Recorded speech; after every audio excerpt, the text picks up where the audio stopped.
ಇಂದು Mohini ಏಕಾದಶಿಯನ್ನು April 27 ಸೋಮವಾರದಂದು ಆಚರಿಸಲಾಗುತ್ತದೆ. ವೈಶಾಖ ಮಾಸದ ಶುಕ್ಲ ಪಕ್ಷದ 11ನೇ ದಿನದ ಏಕಾದಶಿ ಮೋಹಿನಿ ಏಕಾದಶಿ ಎಂದು ಕರೆಯಲಾಗುತ್ತದೆ.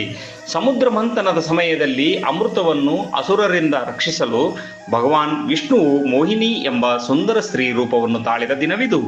ಈ ವ್ರತವನ್ನು ಆಚರಿಸುವುದರಿಂದ 1000 ಗೋವುಗಳನ್ನು ದಾನ ಮಾಡಿದ ಪುಣ್ಯ ಲಭಿಸುತ್ತದೆ ಮತ್ತು ಮನುಷ್ಯನ ಸಮಸ್ತ ಪಾಪಗಳು ನಿವಾರಣೆಯಾಗುತ್ತದೆ.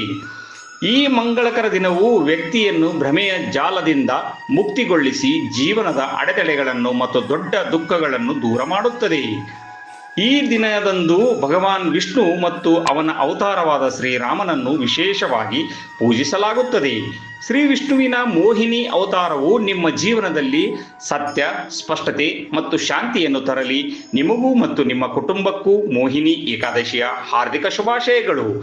ಈ ಪವಿತ್ರ ಮೋಹಿನಿ ಏಕಾದಶಿದಂದು ನಿಮ್ಮ ಆಲೋಚನೆಗಳು ಶಾಂತವಾಗಿರಲಿ, ನಿಮ್ಮ ಸಂಕಲ್ಪಗಳು ಶುದ್ಧವಾಗಿರಲಿ ಮತ್ತು ನಿಮ್ಮ ಹಾದಿಯ ಸುಗಮವಾಗಲಿ. ಸರ್ವ ಪಾಪಗಳನ್ನು ಹರಿಸುವ, ಸಕಲ ಸುಖಗಳನ್ನು ನೀಡುವ ಮೋಹಿನಿ ಏಕಾದಶಿಯ ಶುಭ ದಿನದಿಂದ ಭಗವಾನ್ ನಾರಾಯಣನ ಕೃಪೆ ನಿಮ್ಮ ಮೇಲಿರಲಿ. ಮೋಹಿನಿ ಏಕಾದಶಿಯ ವ್ರತವು ನಿಮ್ಮನ್ನು ಮಾಯಾ ಮತ್ತು ಭ್ರಮೆಯಿಂದ ಮುಕ್ತಿಗೊಳಿಸಿ ಮೋಕ್ಷದ ಹಾದಿಯತ್ತ ಕರೆದೊಯ್ಯಲಿ.